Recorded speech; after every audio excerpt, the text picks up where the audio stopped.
전 세계에서 이 방송과 함께하는 모든 분들을 주님의 이름으로 축복하고 사랑합니다. 오늘 에베소서 말씀을 보시겠습니다. 에베소서 5장 1절부터 5절까지 같이 읽겠습니다. 오늘은 성경 구절을 몇 구절을 더 볼 것입니다. 그러므로 사랑을 받는 자녀같이 너희는 하나님을 본받는 자가 되고 그리스도께서 너희를 사랑하신 것 같이 너희도 사랑 가운데서 행하라. 그는 우리를 위하여 자신을 버리사 향기로운 제물과 희생 제물로 하나님께 드리셨느니라. 음행과 온갖 더러운 것과 탐욕은 너희 중에서 그 이름조차도 부르지 말라. 이는 성도에게 마땅한 바니라. 누추함과 어리석은 말이나 희롱의 말이 마땅하지 아니하니 오히려 감사하는 말을 하라. 너희도 정녕 이것을 알거니와 음행하는 자나 더러운 자나 탐하는 자 곧 우상 숭배자는 다 그리스도와 하나님의 나라에서 기업을 얻지 못하리니. 아멘. 자, 그 다음에 로마서 12장을 보겠습니다. 1절, 2절을 보겠습니다. 로마서 12장 1절, 2절. 그러므로 형제들아 내가 하나님의 모든 자비하심으로 너희를 권하노니 너희 몸을 하나님이 기뻐하시는 거룩한 산 제물로 드리라. 이는 너희가 드릴 영적 예배니라. 너희는 이 세대를 본받지 말고 오직 마음을 새롭게 함으로 변화를 받아 하나님의 선하시고 기뻐하시고 온전하신 뜻이 무엇인지 분별하도록 하라. 아멘. 주님은 우리 보고 이 세대를 본받지 말라고 합니다. 이 세상 살아가는 사람들의 그 풍조를 따라가지 말라고 합니다. 이 세상 사람들이 추구하는 것을 그렇게 추구하면서 세상의 유행을 따라 세상의 방식을 따라 그렇게 가지 말고 오직 생각을 새롭게 해서 변화를 받아서 하나님의 뜻을 분별하도록 그렇게 성경은 우리에게 지시를 하고 있습니다. 날마다 너희 몸을 하나님이 기뻐하시는 산 제물로 드리라고, 이것이 하나님께서 기뻐하신 예배라고 그렇게 이제 표현을 하고 있지요. 예. 자, 그 다음에 또 베드로 전서를 잠깐 보겠습니다. 베드로 전서 3장 3절 4절을 같이 읽습니다. 너희의 단장은 머리를 꾸미고 금을 차고 아름다운 옷을 입는 외모로 하지 말고 오직 마음에 숨은 사람을 온유하고 안정한 심령에 썩지 아니할 것으로 하라. 이는 하나님 앞에 값진 것이니라. 아멘. 우리가 단장하는 그 단장을 머리를 꾸미고 또 금을 차고 목걸이를 하거나 반지를 하거나 금을 차고 아름다운 옷을 입는 그런 외모로 하지 말라는 거예요. 성경이 우리에게 말씀하고 있는 진정한 단장은, 꾸미는 것은 오직 마음에 숨은 사람, 그 속사람이죠. 오직 마음에 숨은 사람을 온유하고 안정한 심령에 썩지 아니할 것으로 단장하라고 합니다. 이것이 하나님 앞에서 값지다고 표현하면서 1장 15절과 17절에 주님이 이렇게 말씀을 하시죠. 오직 너희를 부르신 그 거룩하신 분처럼 너희는 모든 행실에 거룩한 자가 되라. 기록되었으되 내가 거룩하니 너희도 거룩할지니라. 이렇게 말씀합니다. 왜 거룩하라고 하죠? 우리를 부르신 분께서 살아계시고 심판하시는 분이시기 때문에 우리가 이 땅에서 나그네로 있을 때 정말 그분을 두려워함으로 두려움 가운데 거하라고 말씀합니다. 왜냐하면 반드시 심판할 때가 오기 때문에 그렇게 성경은 얘기하고 있습니다. 여러분, 오늘 우리가 이 땅에서 걸어갈 때, 우리가 이 땅에서 살아갈 때 우리는 어떻게 살기를 원할까? 우리가 우리 자신들을 늘 돌아보면서 하나님 앞에 나 자신을 내려놓고 내 육신의 것들을 내려놓고 하나님의 말씀을 따라 성경이 지시하는 대로 진리를 따라 우리는 그렇게 걸어가고 있는지 우리 자신을 돌아보는 시간을 좀 가졌으면 좋겠습니다. 분명히 성경은 이렇게 우리에게 제시를 하고 있잖아요.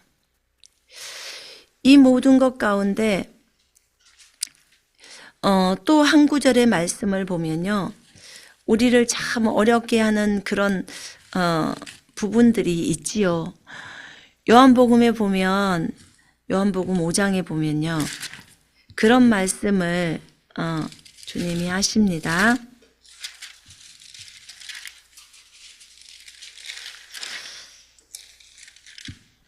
자,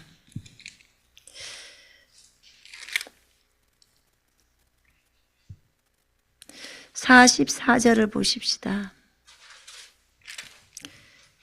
41절에 먼저 읽겠습니다. 나는 사람에게서 영광을 취하지 아니하노라 라고 말씀을 하셨고요.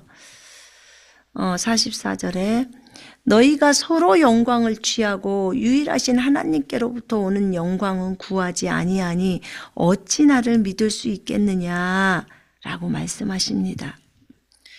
사람에게서 받는 인정이나 사람에게서 받으려고 하는 칭찬이나 사람에게서 받으려고 하는 박수를 받는 이런 부분에 있어서도 너희가 다 내려놓고 오직 하나님의 영광만을 구하라고 또 성경은 말씀하고 있습니다. 우리가 이런 부분들에 있어서 많이 부족한 것을 인정합니다. 여러분은 어떠십니까? 저도 많이 부족함을 인정합니다. 왜냐하면 우리가 지금까지 자기를 부인하고 십자가를 지는 삶을 인생 속에서 배워왔습니다. 배워오면서 우리 자신이 처음 거듭나서 걸어오는 과정이 참으로 쉬운 것은 아니잖아요. 늘상 자기를 드러내는 삶을 살다가 자기를 드러내지 않는 삶으로 주님이 걸어가라고 하기 때문에 오직 예수님만을 드러내고 그분만을 따라가라고 주님은 말씀을 하고 있잖아요. 그분만이 너희들의 본이고 너희들이 본받고 따라가야 할 모델인 거예요. 예수님만이. 그러므로 사랑을 받는 자녀같이 너희는 하나님을 본받는 자가 되고 하나님을 진짜 본받으라는 거예요. 주님이 어떻게 하셨는지 본을 받으라고 하는 거죠. 아까 우리가 찬양을 올렸죠. 예수님은 하나님의 완전한 사랑이고 예수님은 하나님의 완전한 지혜고, 그죠? 예수님은 하나님의 완전한 능력이시고 그분은 우리의 힘이시고 예수님 자체가 하나님의 지혜고 하나님의 사랑이고 그분을 표출하잖아요. 이 땅에 예수님이 오셔서 그 아버지가 누구신지를 드러내는 삶을 사셨거든요. 그러면서 예수님은 우리에게 오늘 사도 바울을 통해서 말씀하십니다. 너희는 하나님을 본받는 자가 되라. 너희는 하나님으로부터 사랑을 받는 자녀잖아. 그러니까 하나님을 본받는 자가 되어야 돼. 하나님을 따르는 자가 되어야 해. 하나님을 흉내내는 자가 되어야 해. 지금 이 말을 하고 있는 거예요. 그래서 어떻게 하나님을 본받지요? 예수님께서 너희를 사랑하셔서 너희를 위해서 자신을 버리시고 자신을 희생하시고 향기로운 제물과 희생 제물로 하나님께 드리신 것을 보고 너희가 본을 받으라는 거예요. 그런 것처럼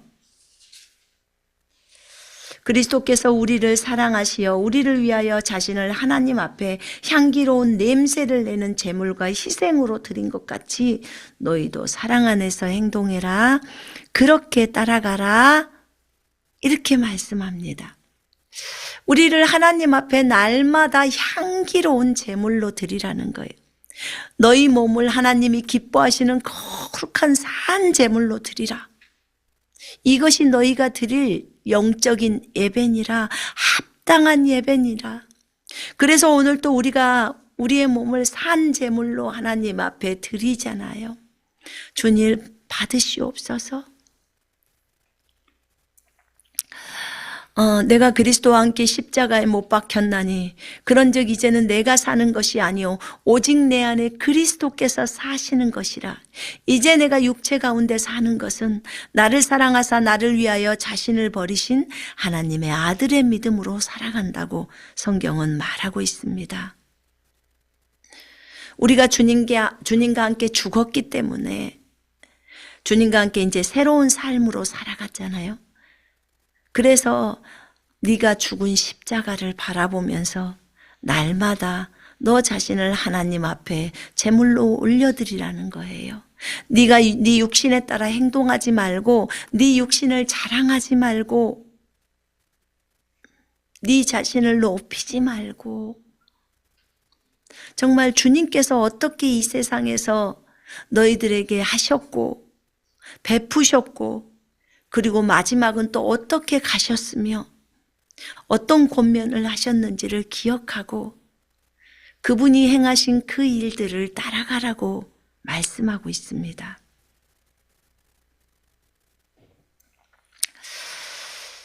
하나님을 따라오면서 제가 96년도에 성령을 체험했습니다. 1988년도에 예수님을 영접했고 96년도에 성령 체험을 했어요. 그 과정을 걸어오면서 중간중간에 많은 사건들이 있었고 또 주님께서 내려놓음을 하라고 했던 부분들도 여러 가지 방면에서 많이 있었습니다. 우리가 이런저런 것을 내려놓으면서 우리가 주님을 더 닮아가고 배워갑니다. 그래서 내려놓으면 정말 제가 볼 때는 너무너무 좋아요.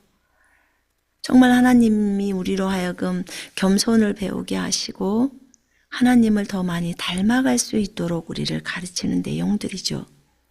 그게 돈도 내려놓게 되고 외모도 내려놓게 되고 우리를 드러내는 모습들도 내려놓게 되고 우리가 금식을 하거나 기도를 하거나 무엇을 할 때도 오직 그분만을 드러낼 뿐이지 우리 자신은 더 조용해지잖아요. 삶 속에서. 주님이 언제부턴가 저한테 굉장히 주신 부담이 하나가 있었어요.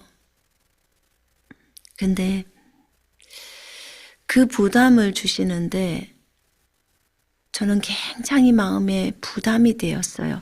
보통은 주님께서 저에게 무엇을 시키면 금방 제가 순종을 합니다. 욕을 먹더라도 순종을 해요. 사람들로부터 질타를 받더라도 제가 순종을 합니다. 그런데 어느 날 박혁이라는 그 한 전도자, 박혁 형제에 대한 그 부분을 얘기를 하시더라고요. 그런데 사실 저는 이분을 잘 몰라요. 정말 잘 모릅니다. 근데 그분에 대해서 얘기를 하라는 거예요. 형제 자매들이, 지체들이 그분을 따라가는 그런 것들이 있는데 좋은 모습으로 따라가는 것은 정말 좋죠. 근데 배우지 않아야 할 모습들까지 배울 수 있다는 거예요. 그래서 지체들이 미혹을 받고 있기 때문에 얘기를 하라는 거예요. 그래서 주님, 제가 이런 부분에 있어서 주님께 늘 순종하고 얘기를 나누었습니다. 그리고 어떤 사람이 어떤 것을 잘못을 했을 때 그게 이제 성경적으로 잘못된 것들이 있다면 그것을 찾아서 그런 부분에 휩쓸리지 말고 돌이켜서 바르게 돌아올 수 있도록 얘기를 했습니다. 그런데 이 형제님에 대해서 제가 설교를 한 편을 들어봤는데 전혀 틀린 게 없어요. 그래서 전혀 무슨 성경적으로 벗어나서 그 메시지가 이제 복음에 대한 메시지죠. 그래서 그런 게 틀린 게 없는데 무엇을 하라고 하십니까? 어떤 부분에 형제가 미혹을 주고 있다는 것입니까? 메시지에는 제가 볼 때는 문제가 없는 것 같은데요. 그리고 주님, 또 그리스도 안에서 형제이기 때문에 제가 함부로 사람을 비판하거나 판단하거나 이런 것을 제가 원하지를 않습니다. 그 미혹이 어떤 사람들에게 좀 심각성을 주는 어떤 교리적인 것들이라면 그의 구원론이나 이런 부분들이 잘못될 수 있기 때문에 지체들에게 또 그리스도 안의 형제 자매들에게 그럴 수 있지만 제가 메시지 하나를 들어봤을 때 이 형제님이 메시지상에서 그렇게 그런 것은 없었습니다. 대신에 그 축사 사역을 하거나 이럴 때 그런 모습 속에서 정말 저런 모습은 좀 안 했으면 좋겠다. 좀 저렇게 안 했으면 좋겠다. 왜 예수님의 모습하고 너무 다를까? 이런 것들은 제가 영상 가운데 몇 개를 본 것은 있습니다. 이렇게 이제 주님께 말씀을 드렸어요. 그건 왜냐하면 이제 또 그리스도 안에서 형제 자매들이 어떤 사역을 하다 보면 자신을 자꾸 드러내다 보니까 실수를 하잖아요. 그래서 이제 그런 어떤 모습이지 않을까라고 생각을 했습니다. 그런데 주님께서 계속해서 그 마음에 저한테 부담을 주셨어요. 그래서 참 마음이 어려웠어요, 제가. 하나님, 저 자신도 삶 속에서 주님을 닮아가고 따라가는데 많은 어려움이 있는데 그 부분이 정말 하나님 앞에서 바르게 가려고 애를 쓰지만 그렇지 않으려고 애를 쓰지만 바르게 가려고 애를 쓰지요. 그렇지만 우리가 실수도 할 수 있고 아직도 어리기 때문에 어떤 부분에 있어서 내려놓음이 안 돼서 그럴 수도 있지 않겠습니까? 라고 말씀을 드렸어요. 그런데 어찌 되었건 주님께서는 저에게 계속적으로 마음에 부담들을 주셨습니다. 그러면 주님, 어떻게 얘기를 해야 합니까? 라고 할 때 주님께서 이렇게 말씀을 하시더라고요. 너 내가 성경에서 어떤 교리의 부분에서 잘못된 것들만을 얘기하느냐? 너희들이 인생을 살아갈 때 고쳐야 할 점들에 대해서는 얘기하지 않느냐? 그것은 진리가 아니느냐?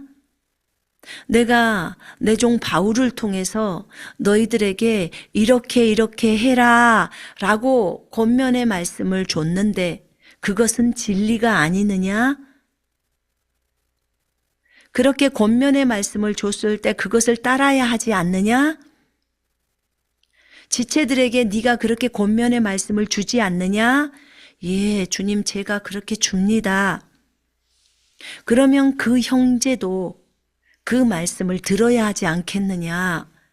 그 형제도 그 말씀을 듣고 자기의 잘못된 행실을 버리고 바른 진리 가운데로 걸어야 되지 않겠느냐? 꼭 교리적인 문제만이 아니라 진리가 그렇게 말하고 있지 않느냐? 너희들이 하는 행실이 너무너무 중요하다. 너희들이 하나님의 종인데 하나님의 종들이 하는 행동들이 이 땅에 있는 다른 형제 자매들에게 끼치는 영향력이 크단다. 그러기 때문에 얘기를 하라고 하는 거야. 라고 하셨습니다. 아, 그렇군요.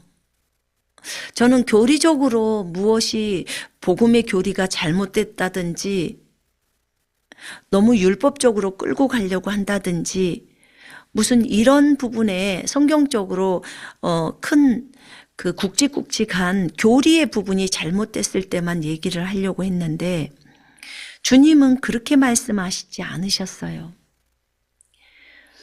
우리가 신앙생활을 하면서 하나님의 말씀을 적용해 갈 때 주님은 우리의 잘못들을 교정하기를 원하신다고 하셨어요.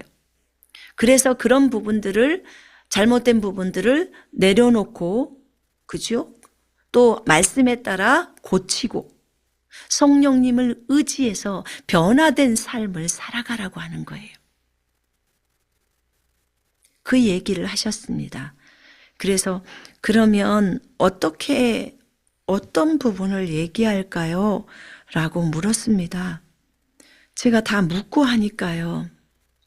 그때 주님께서 저에게 말씀하셨습니다. 외모의 부분들을 먼저 얘기를 하셨어요. 너희의 단장은 머리를 꾸미고 금을 차고 아름다운 옷을 입는 외모로 하지 말라고 했어요.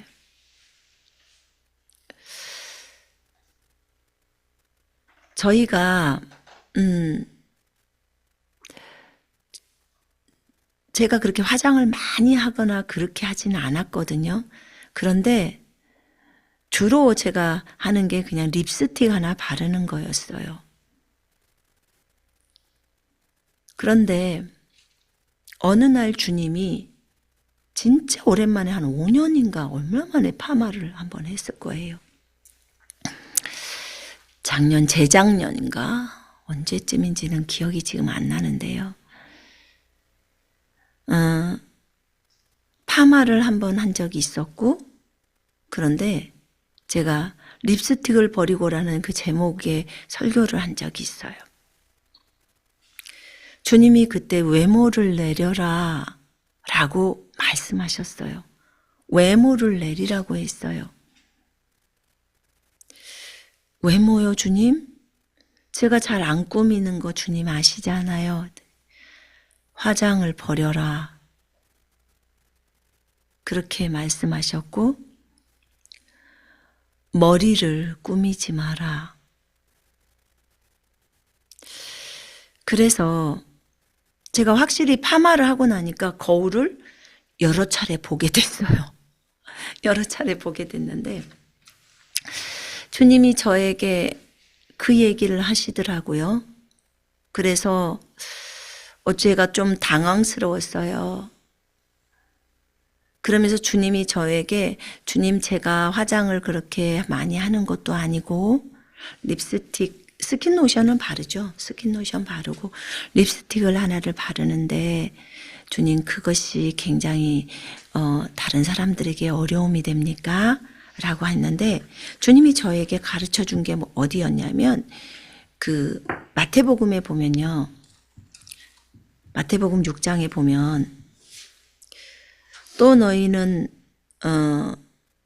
그 외식하는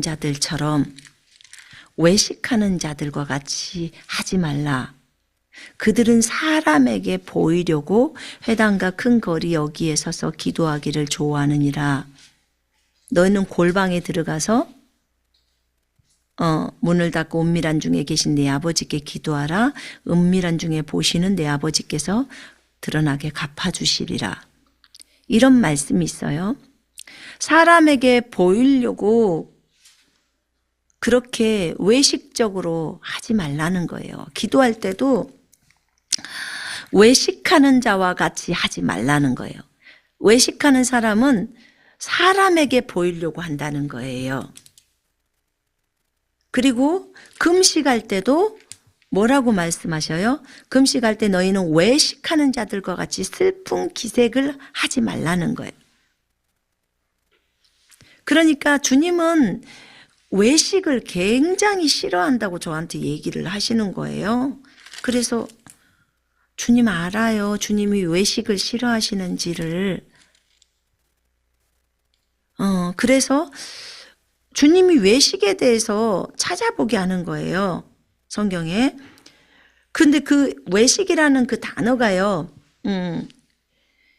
히포크리테스라고 해서 원래는 가면을 쓰고 자기가 아닌 다른 사람의 모습을 연기하는 배우를 말한대요. 다른 사람처럼 그 사람의 모습으로 연기하는 배우예요. 자기가 아니에요. 자기를 속이고 하는 것을 말하는 거예요. 그러니까 남에게 보이기 위해서 그렇게 한다는 거죠. 그런 행동들을 해 나가는 거예요. 외식, 가장하다, 꾸미다 라는 뜻이에요. 가장하다, 꾸미다. 이는 배우가 무대에서 연기할 때 다른 사람으로 가장하듯 위선적으로 행동하는 것을 의미하다. 거룩하고 진실하신 하나님이 가장 미워하는 죄 중에 하나가 위선이다. 사람들의 눈을 의식해서 가식적으로 행동하는 것은 하나님과 자기 양심을 속이는 심각한 죄이다. 이렇게 나와 있네요. 외식을 하지 말라고 말해요. 주님께서 서기관들과 바리새인들에게 마태복음 23장에서 보면은 이 외식하는 자들아, 이 위선자들아 이렇게 말씀합니다.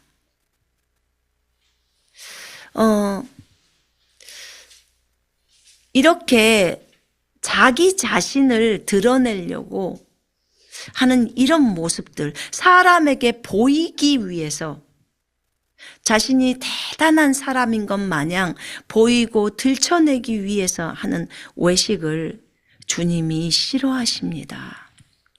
주님이 아주 싫어해요.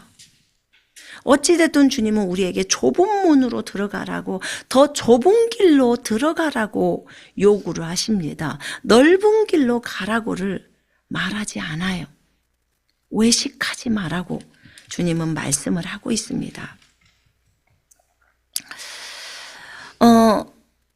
그 박혁 형제님을 보면서 제가 그분의 영상을 볼 때 그분은 젊은 형제님이에요. 28살이나 됐나요? 7살이 됐나?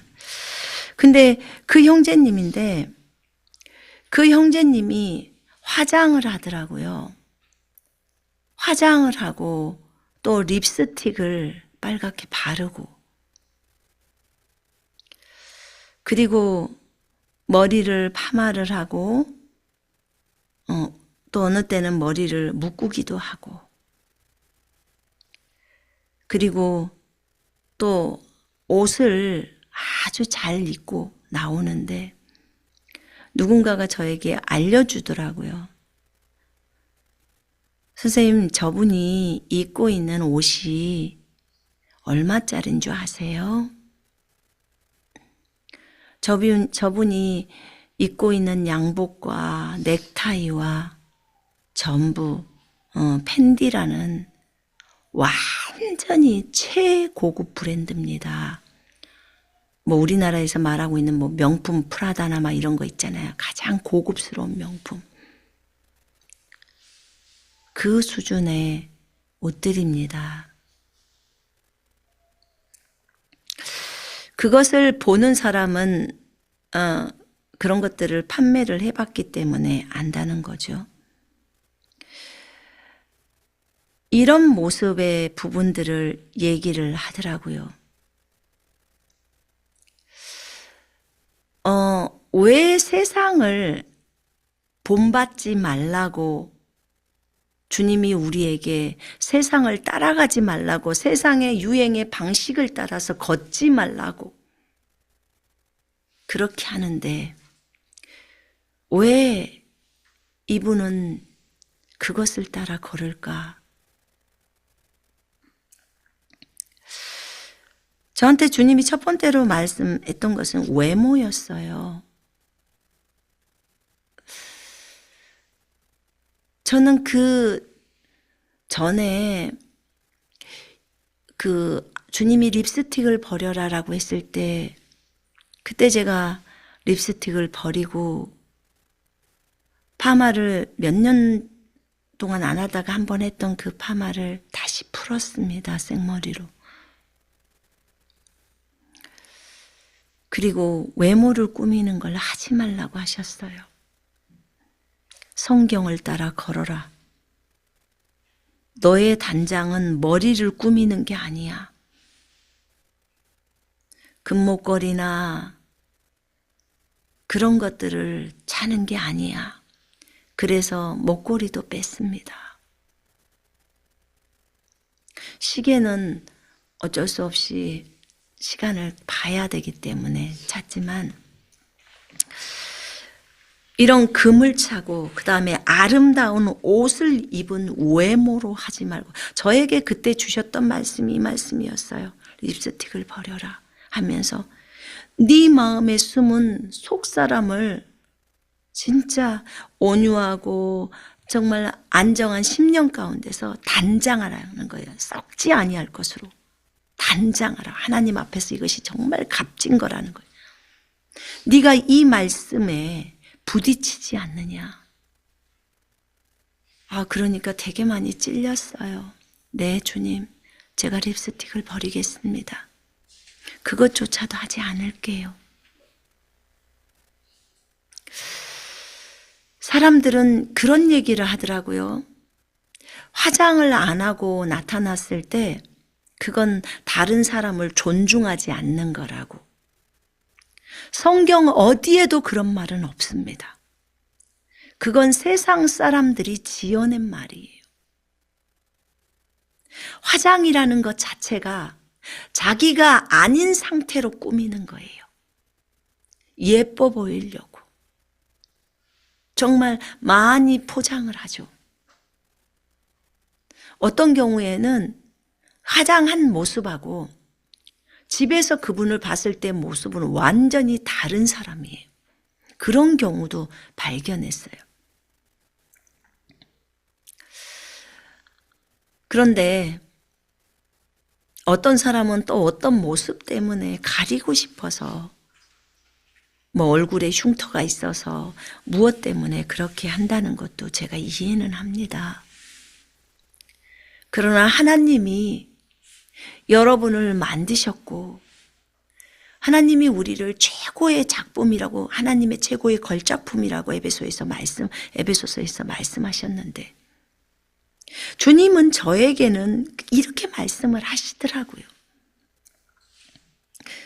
네가 단장하는 거, 머리를 꾸미는 거 하지 마. 그냥 단정하게 빗어. 금을 차는 거, 금을 여기다 보여서 너 자신을 돋보이게 하지 마. 그럼 금이 없는 형제 자매들은 어떻게 하겠니? 이 땅에서 내가 어떻게 걸었는지를 봐. 내가 금을 차고 다니던, 내가 그렇게 머리를 꾸미고 다녔어. 내가 그렇게 화려하고 그런 옷들을 입고 다녔니? 아니요, 주님은 그렇게 안 하셨어요. 그러면 나의 제자들을 보거라. 12 사도들이 어떻게 걸었는지, 70인의 제자들이 어떻게 걸었는지, 그들이 머리를 꾸미고 금을 차고 아름다운 옷을 입고 그렇게 명품 옷을 입고 그렇게 사역을 하더냐? 그렇게 복음을 증거하더냐? 아니었어요. 저는 참 많이 찔렸거든요.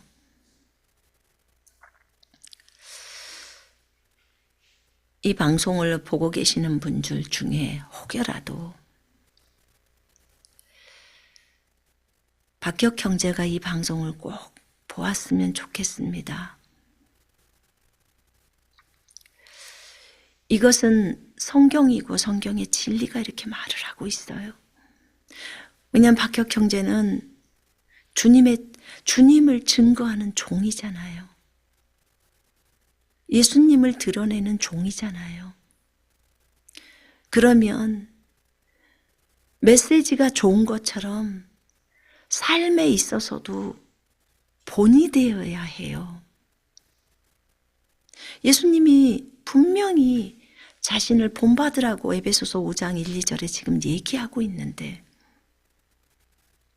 날마다 우리 자신을 주님 앞에 향기로운 냄새를 내는 제물로 올리는데 외모를 꾸며서 이 베드로전서 3장 3절과 4절의 말씀에 따라서 걷지 않는 그런 모습을 보임으로 화장을 하고 머리를 꾸미고 명품 옷을 입고 명품 넥타이를 하고 그렇게 하면서 나타나야 될 이유가 무엇이냐 그 말이에요. 그런 모습 속에서 예수님의 모습이 드러날까요?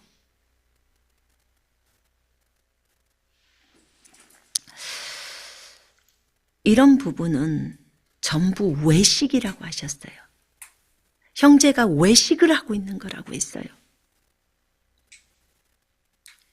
이런 모습은 주님이 보실 때 좋아하지 않아요. 주님이 미워하는 모습이라고 했어요.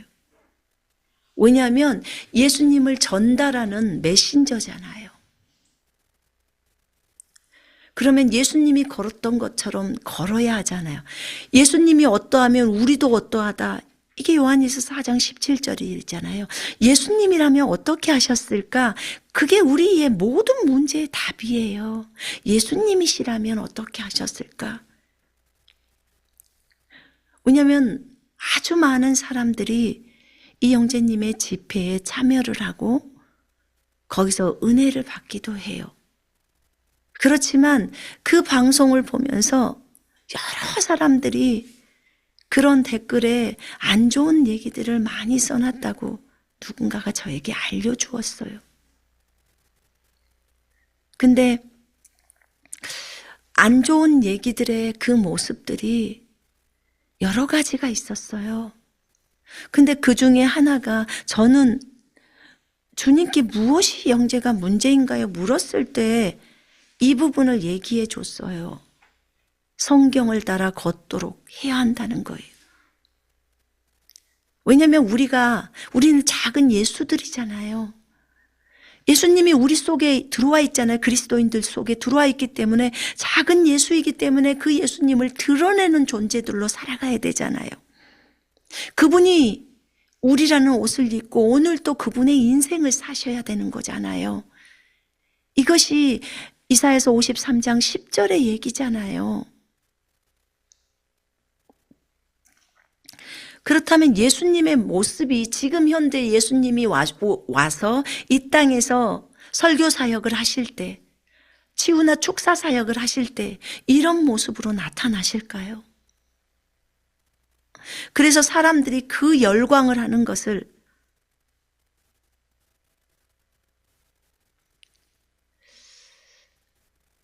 주님께서 말씀하실 때 외모를 치중하지 말라는 거예요. 왜 하나님으로부터 오는 영광을 구하지 않고 사람으로부터 오는 영광을 받으려고 하느냐 라고 하셨습니다. 두 번째는 제가 들은 내용이에요. 첫째는 세상을 따라가지 말라는 거잖아요. 유행을 따라가지 말라는 거예요. 외식을 하지 말라는 거예요.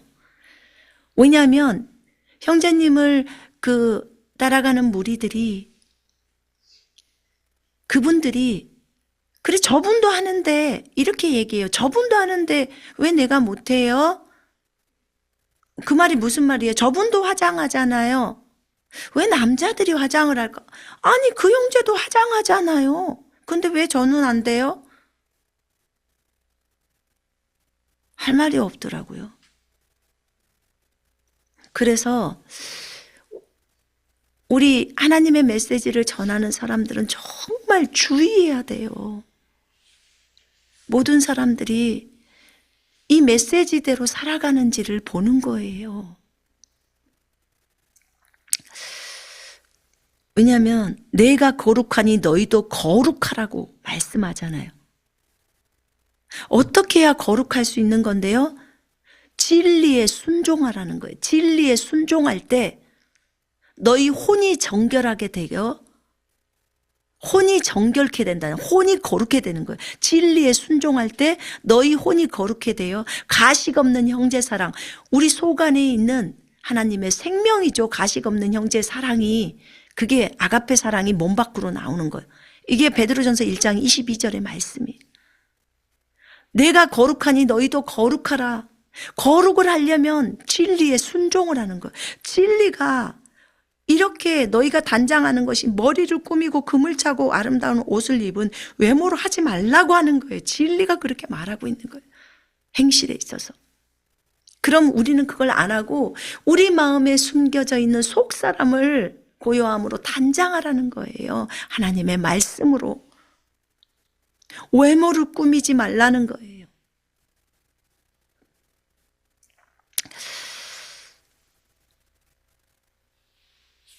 두 번째는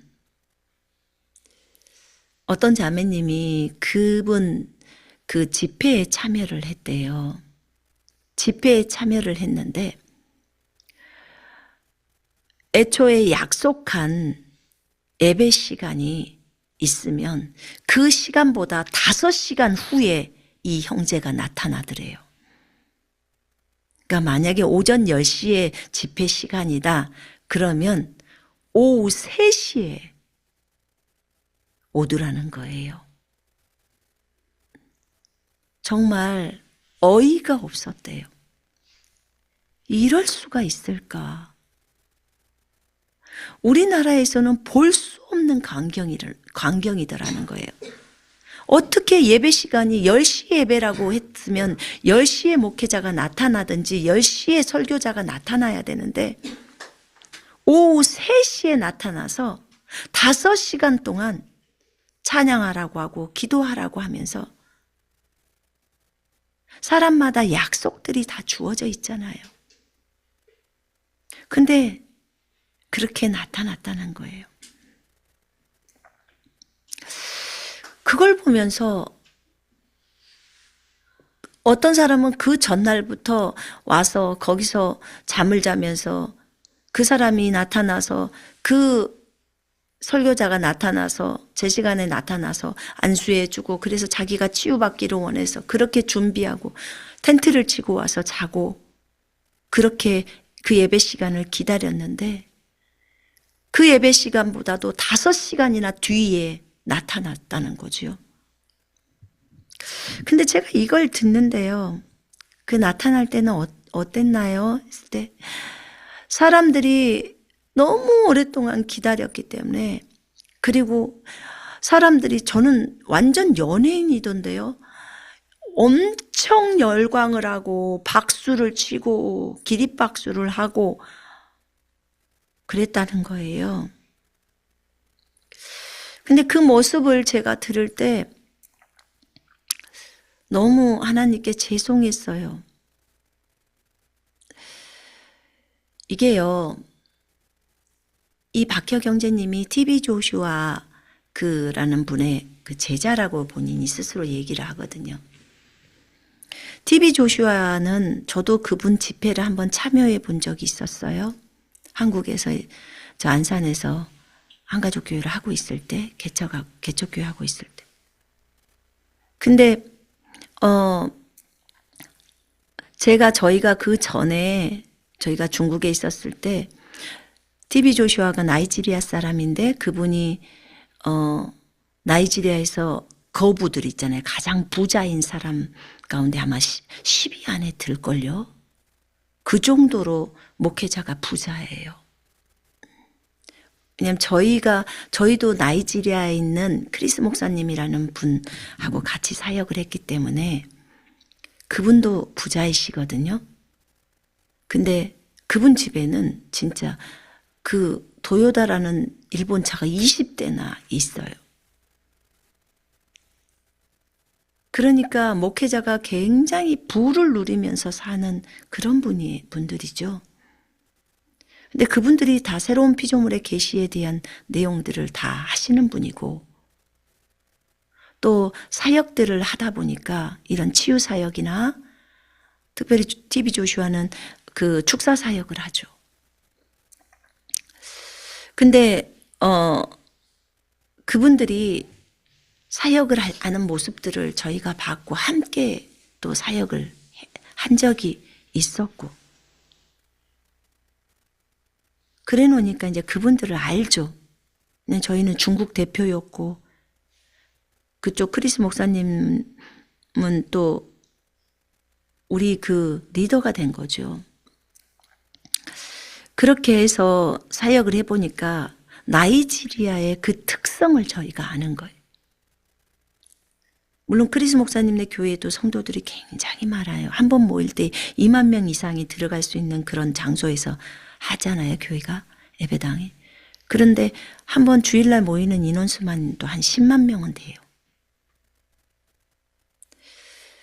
그런데 제가 잘 알고 있는 게 뭐냐면 저희가 한번 그 남아프리카 공화국에 그 집회를 참여하라고 해서 간 적이 있어요. 근데 2시간 이상은 기다려야 해요. 약속 시간이 오전 10시다. 그러면 12시 넘어서 나타나요. 1시 다 돼서. 그러면서 뭐라고 하냐면 자기가 나타나는 것이 성령의 나타남이라고 그래. 자기가 나타나는 그 시간이 성령님께서 나타나는 시간이라고 이렇게 주장해요. 거기는요 아프리카 쪽이라 추장 문화가 있어요. 그래서 TV 조슈아 이분도 이 목사님도 그렇게 늦게 나타나는 거예요. 그러니까 사람들의 약속 시간은 중요하지 않아요. 자신이 나타나는 시간이 중요한 거예요. 그래서 이걸 그대로 배웠더라고. 그 박혁 형제가. 정말 못된 것을 배운 거예요. 그래서 그 TV 조슈아가 그렇게 늦게 나타났는데 박혁 형제가는 5시간 후에 나타나는 거예요. TV 조슈아보다 더해요. 그러면 약속 시간을 왜 정합니까? 그 많은 사람들이 모여서 오는데 TV 조슈아 그 모임이 있었을 때 제가 참여했는데요. 2시간 반인가를 계속 기다렸어요. 제가 나중에 들었어요. 주최 측으로부터. 거기랑 관계되어 있는 사람이 알려주더라고. 하도 안 오니까 이제 맨 앞쪽에 TV 조슈아 했었을 때는 맨 앞쪽에는요. 그때 제가 듣기로는 돈을 1,000만 원 이상 헌금한 사람들이 쭉 앉았고, 그 다음 두 번째 라인에는 뭐 500만 원 이상인 사람이 앉아 있었고, 세 번째는 뭐 100만 원 이상인 사람들이 헌금했던 사람들이 앉아 있고, 나머지는 더 작았겠죠. 또는 무료로 들어온 사람들이 앉았겠고. 그런데 맨 앞에 있는 분들이 화를 냈다는 거예요. 왜 이렇게 예배 시간을 안 지키냐고. 지금 2시간이 넘어가는 게 이게 말이 되냐고. 왜냐하면 저녁이 7시면 시간이 늦으면 사람들이 가버리잖아요. 그러니까 그렇게 얘기를 하는 거예요. 그러니까 이제 주최 측에서 재촉하고 그러니까 그제서야 호텔에서 나오고. 이런 모습들이 너무 속상하잖아요. 그럼 와서 전부 말씀을 전하고 기도를 해줘야 되는데 그것을 제대로 할 수가 없죠. 시간이 많지가 않았으니까. 그런데다가 본인은 이제 끝난다고, 끝내야겠다, 그냥 그리고 가셔버렸다는 거예요. 저희도 그분이 다 하기 전에 그냥 돌아왔어요. 저희는. 근데 안수를 받고자 하는 사람들이 있었잖아요. 맨 앞에 있는 분들이 이분을 고소했어요. 돈을 많이 냈잖아요. 그래서 고소를 당한 거예요. 왜냐하면 돈만 받았지, 왜냐면 제대로 기도도 안 해주고 갔으니까. 늦게 나타나고 기도도 안 했다는 거죠. 우리 한국인들은 약속을 정확하게 지키는 걸 원하잖아요. 이 아프리카 사람들의 그 추장 문화는요, 여러분들이 생각하고 달라요. 그래서 그러고 나서 자기 나라로 본국으로 돌아갔죠? 그리고 바로 심장마비 걸려서 죽어버렸어요. 갑자기 죽었어요. 이렇게 된 상황이었어요. 근데 크리스 목사님도 사역을 하다 보면 사역할 때 제 시간에 나타난 적이 한 번도 없어요. 사람들은 계속 기다려야 돼요.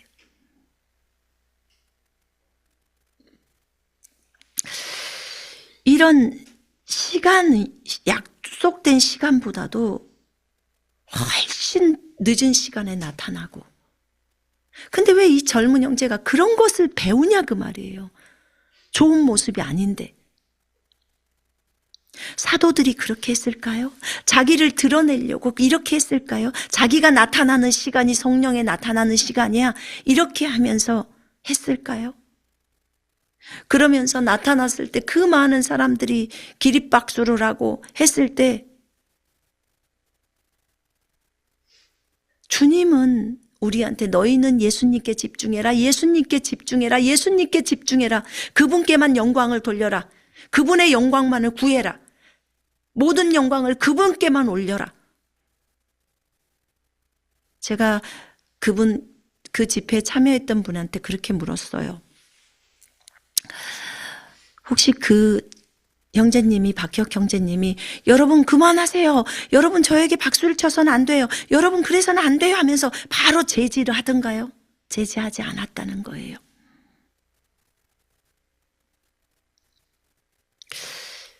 상당히 문제가 있구나. 그래서 하나님께서 이 얘기를 하라고 하는 거예요.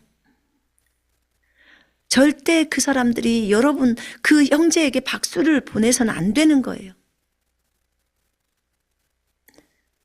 우리 교회에서도 그런 거 못하게 하잖아요. 오직 하나님께만 영광의 박수를 올리잖아요. 그분만이 영광을 받으셔야 하잖아요. 우리는 종들인데 그것을 우리가 가르치고 있잖아요.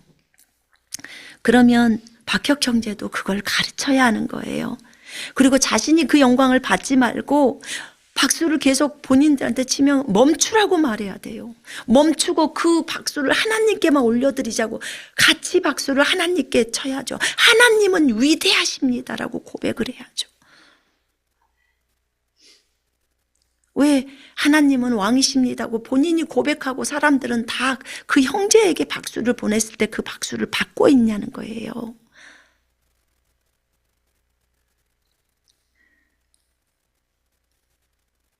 정말 이 세상의 관습, 그걸 따라가서는 안 되는 거예요. 그 추장 문화를 따라가서는 안 된다고요.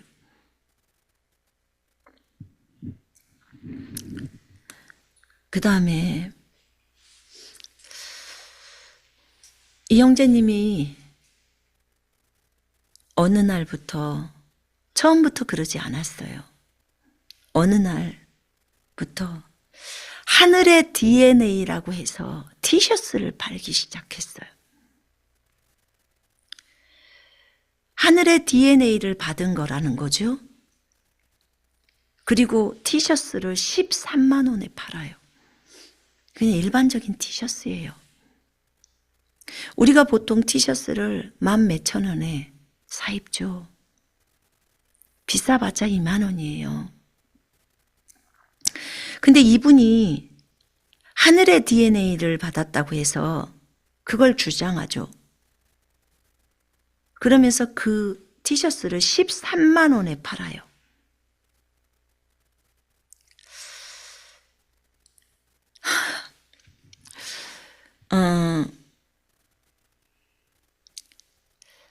이분은 그렇게 해서 판 그 13만 원, 어떤 사람이 이것에 대해서 의견을 제시를 하더라고. 왜 이렇게 비싸게 파냐고. 티셔츠를 100장을 팔면, 1000장을 팔면 1억 3천이에요. 그러면 집회에 오는 사람들, 그들에게만 팔아도 엄청난 돈이에요. 1000명만 갑니까? 만약에 집회에 10,000명이 들어간다면 13억이에요. 앉아서 13억을 받아요. 원가 빼면 어마어마한 돈이에요.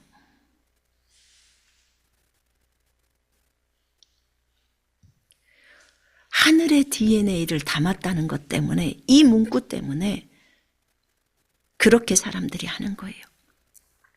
어떤 분이 그런 말을 하더라고요. 하늘의 DNA를 담았으면, 하늘로부터 온 거라면 어떻게 13만 원을 받냐. 하늘로 온 거라면 적어도 몇 천만 원, 몇 억은 받아야 돼. 하늘의 가치가 겨우 10만 원이냐? 하늘의 가치가 그거밖에 안 돼? 하늘의 가치를 13만 원에 표현해? 예수 그리스도의 가치가 13만 원이야? 라고 흥분해서 하시는 분들이 계시더라고요. 그 완전히 장사 속이라는 거예요. 지가 장사해 먹고 싶어서, 돈 벌고 싶어서 그렇게 예수님을 판다는 거예요.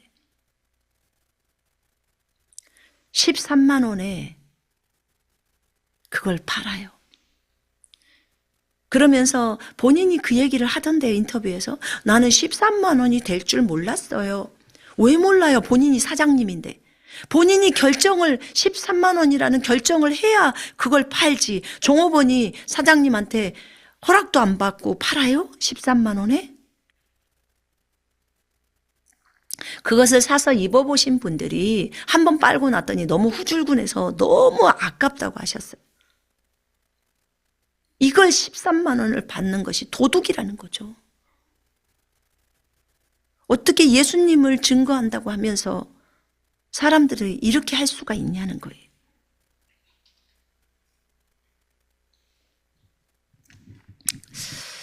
분명히 성경에서 아까 예수님을 닮으라고 했잖아요. 예수님은 자신의 모든 것을, 생명조차도 하나님께 산 제물로 올렸어요. 우리들을 위해서.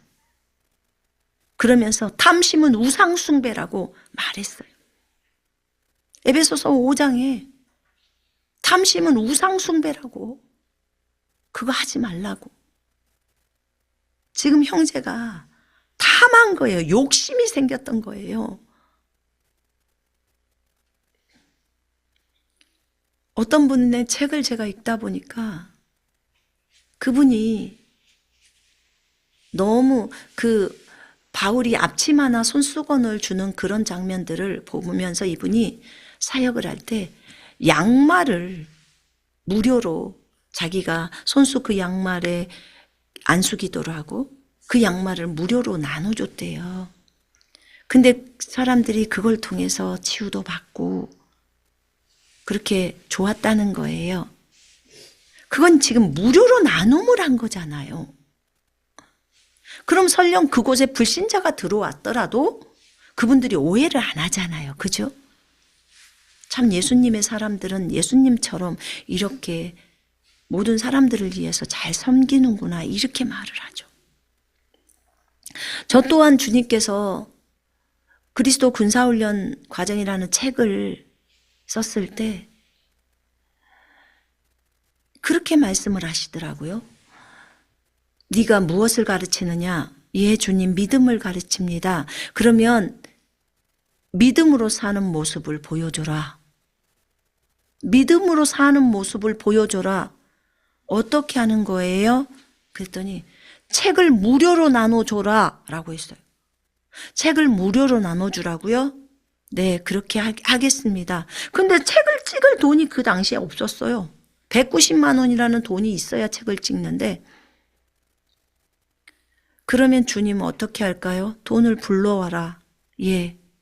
예수 그리스도의 이름으로 불러왔어요. 그랬더니 금세 돈이 들어왔어요. 그래서 그 돈으로 책을 1000권을 찍었어요. 1000권을 찍었는데 1000권을 찍어서 필요로 하는 사람에게 무료로 나눠줬어요. 저희 영상을 보고 저도 책이 필요해요. 그래서 무료로 대신에 그러면 책은 무료로 드릴 테니까 택배비는 본인이 내세요. 2,500원인가 뭐 택배비가 있으니까. 그랬어요. 그런데 그것을 받아보시고 은혜가 돼서 어떤 분이 헌금을 10,000원을 하기도 하고 10만 원을 하기도 하고 100만 원도 하기도 하고 본인들이 그렇게 자원함으로 헌금을 보낸 거예요. 이것과 무료로를 나눴단 말이에요. 이거는 돈 주고 파는 거잖아요. 아예 하늘의 DNA를 담았다는 그 문구를 써서 그런 표현을 써서 치유가 안 되고 그냥 후줄근하고 아무런 것도 얻지 못한 사람들은 이게 무슨 하늘의 DNA냐고 전부 사기라고 그렇게 말을 하는 거죠. 완전 장사해 먹으려고 그랬다는 거죠. 정말 이 욕심, 이건 우상숭배예요.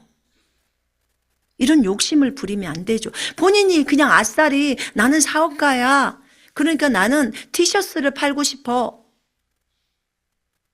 그래서 자기가 적당한 가격을 받아서 팔면 되죠.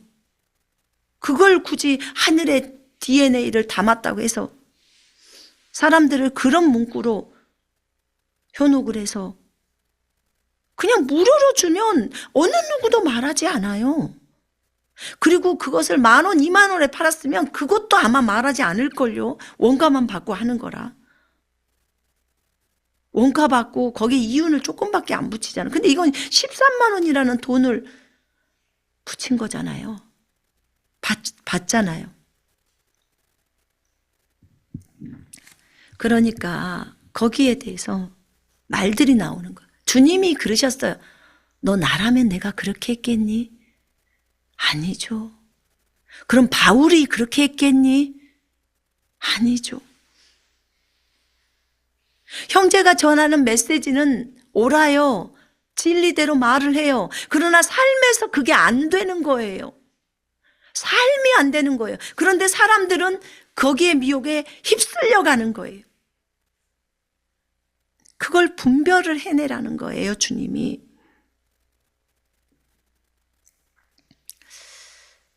그리고 결정적인 게 이분이 축사 사역을 할 때예요. 몸에 있는 귀신이나 생각 속에 있는 어떤 것들을 쫓아낼 때 예수님이 축사사역을 할 때랑 너무 다른 모습이에요. 제가 TV 조슈아가 싫은 부분은 이 부분이에요. 왜 그러냐면 축사사역을 하면 그 귀신이 그 사람을 괴롭히고 있는 거잖아요. 그러면 저도 치유사역을 하고 축사사역을 합니다. 그러면 일단은 사람이 오면 그 사람을 빨리 그 마귀에서 해방시켜주고자 하는 것이 우리 치유를 베푸는 사람들, 안수하는 사람들의 그 마음이에요. 케네스 해긴도 그러고 스미스 이글스워스 목사님도 그러고 다 똑같아요. 그 사람들이 어떻게든지 그 사람을 빨리 치유 기도를 해줘서 그 아픔에서 해방되게 하기를 원하는 거예요. 아픔에서 해방을 시키기를 원하는 거예요. 그런데 그 TV 조슈아를 보면 귀신 들렸다고 하는 그 사람이 오면 질문을 시작하고 거기서 굉장히 오랜 시간을 끌면서 그 마귀 들렸다고 하는 그 사람을 일로 오라 그러고 저쪽으로 데려가고 저쪽으로 해서 사람들 다 보게 하면서 웃게 하고 다 하는 거예요. 이게 지금 쇼하는 겁니까? 예수님이 이렇게 했냐고요. 축사를 할 때. 바로 이 악한 귀신아 거기서 나와라. 이 악한 더러운 영아 마귀야 그 사람에게서 떠나가라. 벙어리의 영아 기모거리의 영아 떠나갈지어다. 바로 예수님은 그것 먼저 말해요. 그래서 바로 그 사람을 이렇게 풀어주는 거예요. 해방시켜주는 거예요. 근데 왜 그렇게 그 몸이 불편한 사람이죠. 그럼 쉽게 말하면 환자잖아요. 그 사람을 왜 일로 절로 끌고 다니면서 쉽게 말하면 그런 거잖아요. 그 한 사람의 질병을 치유하거나 아니면 그 귀신을 쫓아내는 그것을 그렇게 오래 질질 끌으면서 그 사람을 다른 사람들이 볼 땐 그 사람이 정신 차리고 나면 되게 창피하잖아요. 왜 그렇게 하냐 그 말이에요.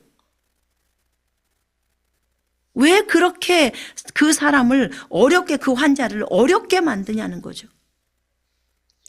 예수님이 그렇게 축사사역을 하셨나요? 예수님이 그렇게 행동하셨어요? 아니면 예수님의 제자였던 12제자들이 그렇게 축사사역을 했나요? 바울이 그렇게 했나요? 바울도 그 점치는 여자가 뒤따라 다니는데도 불구하고 말을 안 하다가 그냥 한마디 했잖아요. 점치는 영아 그 여자에게서 나오라고. 한마디 하고 끝나는 거예요. 근데 TV 조슈아가 그랬는데 이 사람이 TV 조슈아 제자기 때문에 똑같이 행동을 하는 거예요. 이렇게 제가 볼 때는 완전 쇼예요. 쇼처럼 보이는 거예요. 누구에게 보이기 위해서 그렇게 하냐 그 말이에요. 왜 그 환자를 그렇게 고통스럽게 하냐 그 말이에요. 누구를 높이기 위해서 왜 자신을 드러내려고 하는 거예요. 자신이 대단한 사람처럼 무슨 장풍을 날리는 것처럼. 왜 그래야 되는데요. 그냥 예수 그리스도 이름으로 명령해서 내쫓으면 되잖아요. 그리고 또 다른 사람 해주고 이렇게 해서 빨리빨리 진행을 해 나가야 되는 거 아니에요? 자신을 드러내려고 해서는 안 돼요. 주님이 금식하고 기도할 때도 골방 가서 자신을 드러내지 말라고 은밀한 중에 보시는 하나님께서 다 갚아주신다고. 그렇지 않나요? 주님께서 그렇게 말씀을 하고 계시는 거예요. 사람들에게 인정을 받으려고 하지 말라는 거예요. 그거는 그 환자를 공개적으로 사람들 앞에서 어렵게 만들어 버리는 거예요.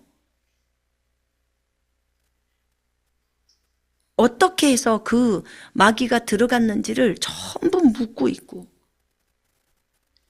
마귀가 이렇게 들어갔건 저렇게 들어갔건 그게 뭐가 그렇게 중요한 일이냐고요. 예수님이 그냥 쫓아내면 되는 거지. 그러면 그 사람이, 왜냐면 공개적인 거잖아요.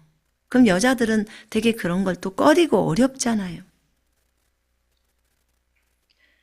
그래서 그 사람들을 그렇게 불편한 거예요. 근데 제가 형제님이 그렇게 하는 그런 모습들을 볼 때는 그런 모습을 꼭 즐기고 있는 것처럼 보였어요. 그 상대방의 입장을 생각을 해야 하는 거예요. 결과적으로 축사가 되어지고 귀신이 나가서 좋다, 이 차원만 생각하지 말고 그 과정도 중요한 거예요. 왜 그렇게 많은 시간들을 그렇게 끌면서 그 사람을 어렵게 하냐는 거죠. 빨리 마귀를 내쫓아주고 해방시켜서 편안하게 자리에 돌아가서 기도하고 찬양을 올릴 수 있잖아요. 하나님께. 하나님이 하셨으니까. 생각을 해봐야 돼요. 왜냐하면 여러분, 기적을 일으키는 분은 주님이세요. 저도 이거 진짜 주님 앞에서 잘 배웠거든요. 우리에게 호흡을 주시는 분도 주님이시고, 우리가 호흡도 주님으로부터 왔고 믿음도 주님으로부터 왔어요. 그죠? 은사도 주님으로부터 왔어요. 우리가 갖고 있는 권능 다 주님으로부터 왔어요. 능력도. 그러니까 우리는 통로잖아요. 우리의 손을 통해서 주님이 일하시는데 이 안에 계신 성령님이 나가심으로 일하잖아요. 또는 천사들이 같이 그 역할들을 하잖아요. 그러면 우리는 도구일 뿐이에요. 우리가 무슨 힘이 있냐고. 성령 우리 안에서 떠나버리면요, 우리 아무도 아닌 빈 깡통이에요. 그럼 성령의 능력으로 그 일이 진행되는 거예요. 그러니까 주님만을 높이고 그분만을 드러내는 게 마땅한 거예요. 그분만을 높여야죠. 그분께만 영광 돌려야 하죠.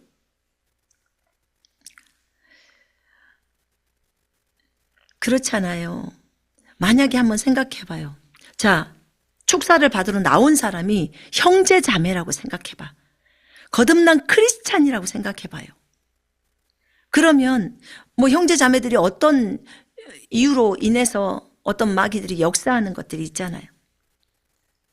근데 그럴 때 형제 자매들이라면 예수님이 속 안에 계신 분들이에요.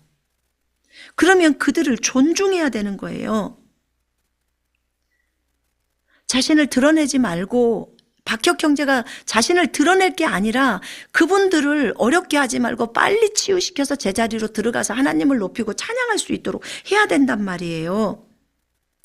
왜냐하면 그것이 우리의 힘으로 한 게 아니잖아요. 그리고 형제 자매일 경우에는 안에 예수님이 계시잖아요. 그렇게 그들을 창피를 주는 것처럼 해가지고 그렇게 축사 사역을 해야겠습니까? 예수님이 그렇게 하시지 않았다는 거예요. 이걸 예수님이 꼭 얘기를 하라고 하시는 거예요. 내가 그렇게 하지 않았다. 그거는 아프리카 추장의 문화라. 자신을 드러내고 싶고 자신을 높이고 싶어서, 아, 내가 이렇게 했어라는 것을 드러내고 싶어서 그렇게 한다는 거예요. 예수님은 상대방을 배려하고 생각했어요. 부끄럽지 않도록. 아니, 형제자매들이 어떤 통로를 통해서 그런 마귀가 들어갈 수도 있고, 또는 마귀의 어떤 완전히 장악된 것은 아니지만 그런 부분들이 있잖아요. 그러면 얼마나 부끄러워요. 그런 것들이 나타내려면. 그럼 본인이 그것을 깨닫고 다시는 그런 행동을 안 하면 되니까. 그리고 주님께만 영광 돌리고. 근데 이런 모습들 속에서 정말 이 형제님이 너무나 사람들로부터 인정을 받기를 원하고 박수를 받기를 원하고 그런 평판을 받기를 원한다는 그런 것들이 보일 수밖에 없어요. 왜냐하면 그 회중들이 그렇게 하기 때문에 그것을 그대로 받고 있는 거예요. 예수님이시라면 어떻게 하셨겠어요?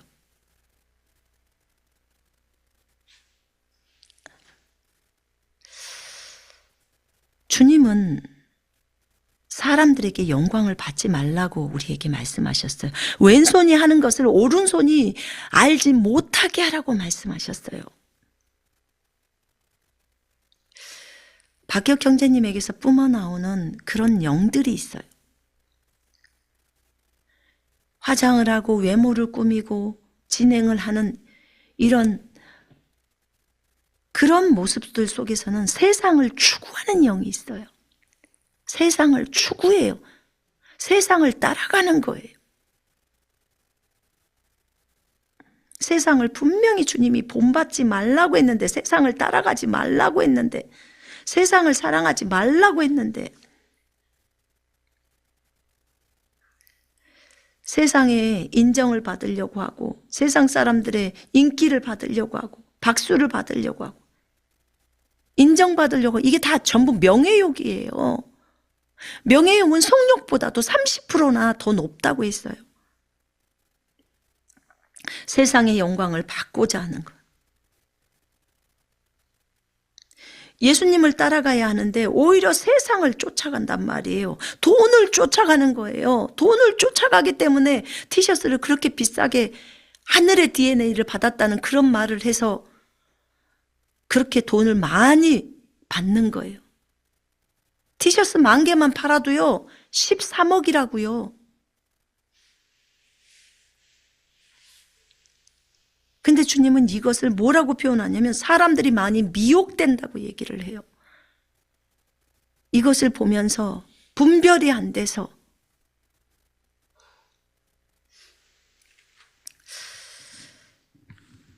치유의 기적을 일으키시는 분은 주님이세요. 예수님이세요. 환자 가지고 장난치면 안 되는 거예요. 꼭 놀이하듯이 그렇게 그 환자를 빨리 해방시켜줘야 되는데 그렇게 하질 않고 꼭 장난하는 것처럼, 그래서 쇼하는 것처럼 보이는 거예요.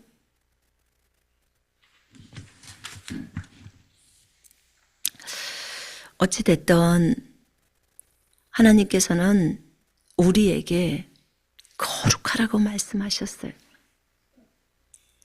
예수님을 닮으라고 하셨어요. 우리에게 그렇게 말씀하셨으면 우리는 그래야 되는 거잖아요. 하나님을 따르는 자가 되거라. 하나님을 본받는 자가 되거라. 하나님을 따르라는 거예요. 정말 그리스도께서 우리를 사랑하시어서 우리를 위해서 자신을 하나님 앞에 향기로운 냄새를 내는 제물과 희생으로 드린 것처럼 너희도 그렇게 하라는 거예요. 형제를 존중하라고 했어요.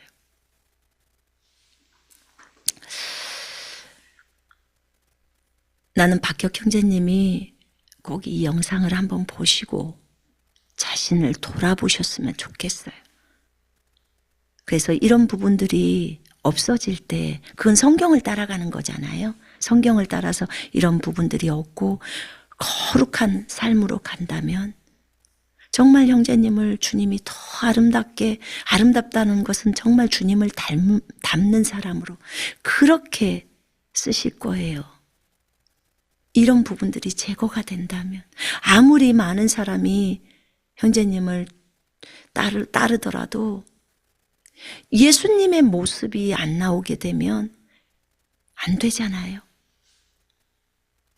왜냐하면 우리가 날마다 자기를 부인하고 십자가를 지면서 사는 모습 속에서 내려놓음을 하잖아요. 이런 외모적인 거, 이런 돈에 대한 욕심 다 내리잖아요. 그 다음에 명예를 얻고자 칭찬을 얻고자 하는 거 다 내리잖아요. 그런 추장 문화 따라가지 않아요. 근데 왜 그런 문화를 배워서 그것을 그대로 진행하느냐 그 말이에요. 저는 박혁 형제가 잘 되기를 원해요. 정말 주님을 증거하는 사람으로서 그의 삶 속에서 주님을 증거하는 것이 드러나와야 돼요. 집회 가운데서만 예수님을 말할 게 아니라, 예수님이 왕이시라고 말할 게 아니라 형제의 삶 속에서 진짜 예수님이 주인이고 왕이어야 돼요. 그러면 이렇게 외모를 꾸미지도 않고요. 이런 그 치유사역을, 그 축사사역을 할 때 이렇게 행동하지 않아요. 예수님이 왕이라면. 예수님이 하신 것처럼, 12제자가 한 것처럼 오늘 또 우리는 그 예수님의 발자취를 걸어가요. 베드로전서 2장 말씀처럼. 형제가 이렇게 달라져야 되는 거예요.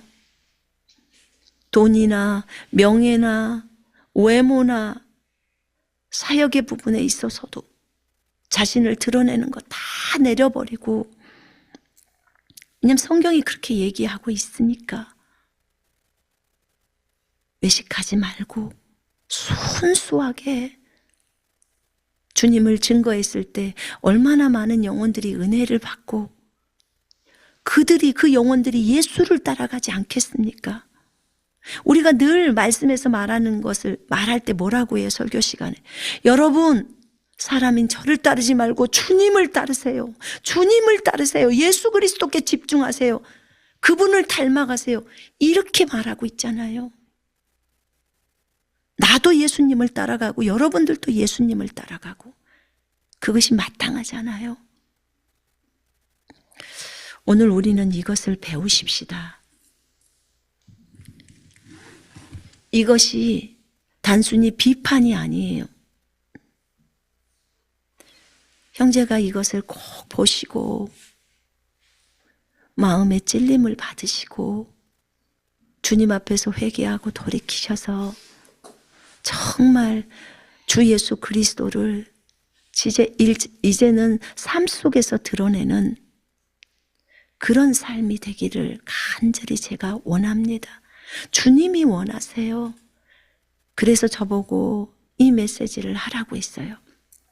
근데 이걸 통해서 우리도 배워야 해요. 우리도 자신도 우리의 외모에 집중하지 말고 우리 속사람을 단장하는, 말씀으로 단장하는 그 삶이 되어야 하고, 그 다음에 우리가 사람으로부터 인정받으려고 하는 거 멈춰야 하고, 사람으로부터 박수 받는 거 멈춰야 하고, 하나님께만 영광 돌리는, 하나님께만 박수를 돌리는, 그렇게 해야 하고, 돈에 대해서 절대 예수님의 그 이름을 따라서 그분을, 하늘의 DNA를 담았으니까 이거 사야 한다, 이렇게 하면 안 된다는 거죠. 그걸로 주님의 이름을 팔아서 장사해서는 안 되는 거예요. 절대 그래서는 안 돼요. 그래서 이렇게 돈에 대한 욕심도 내려야 하는 거죠.